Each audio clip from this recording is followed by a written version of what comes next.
This is the Everyday Man, and today I'm going to show you an easy way to fill up anything that takes gas.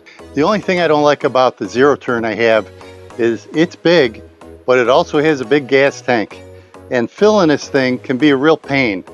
Look, I'm getting older. I've never been a strong man, and I'll tell you something. This holds 5 gallons, this gas tank. Picking up a 5-gallon can, this weighs 30 pounds. Getting this up and in and filling it this way is a little bit of a challenge for me. Not only that, you can't really see how high the gas level is.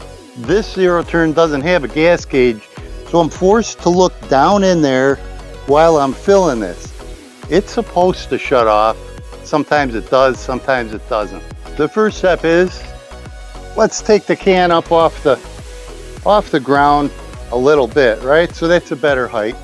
I'm gonna take the cap off. You know, there's been hundreds of videos of people telling you how to retrofit this, how to put a cap on that works. Go, you know, buy some cheap thing and put it on. The problem is it doesn't solve the main problem of having to pick up 5 gallons of gas. This is a battery operated transfer pump. Because it's battery operated, it's safe for any kind of chemical, including gasoline. It's got an easy on and off switch, costs about $15, that's all. And it fits in any gas can because this is small enough. All we're gonna do is put it in the gas can, and it's almost like going to the gas station now.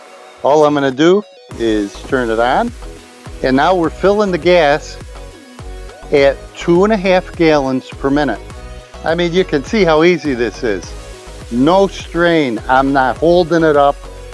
I'm not trying to get that. I'm not trying to get this to work better. I'm not buying different ones. I'm just using this transfer pump. It is super easy. I have plenty of room to look down here and see how full it is. When you turn it off, it all drains back down in automatically, so there's nothing in the hose now.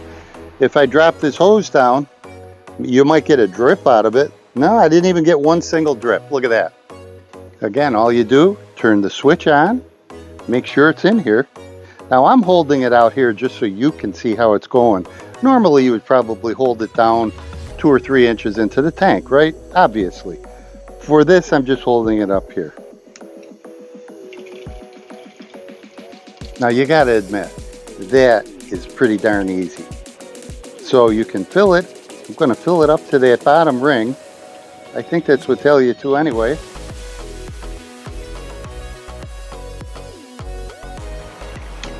There we go. My arms feel good. My wrists, my hands. I wasn't holding this 30 pounds for a minute and a half, whatever. And I get it. Is it really super heavy? No. Can I do it? Yes. Do I want to do it? No. If I can use this to fill the tank, I'm going to use it. That was just too easy not to do it. It takes 2 double D batteries. For me, they seem to last forever. I put them in last year and they're still good. And the hose size is big enough that I think, you know, you can fill anything. 2.5 gallons a minute. This 5-gallon will transfer in 2 minutes. That's fast enough for me. And you know what? I didn't spill it on the machine. It didn't spill on the engine. It's not on the driveway. You could even do this on your grass if you run out of gas. And you know darn well how easy that is. You run out of gas. You can't move the machine. It's in the middle of your front lawn. You bring your gas can out. And what are you thinking to yourself? I know what you're thinking because I do it too. You're thinking to yourself, man, I hope this cap doesn't drip onto the grass because I'm going to have a dead spot for a year. This eliminates all that. Well, I hope you like this video, and I hope you're going to try one of these out. Hey, for $15, you can't go wrong. So this is the Everyday Man saying thanks for watching, and I'll see you next time.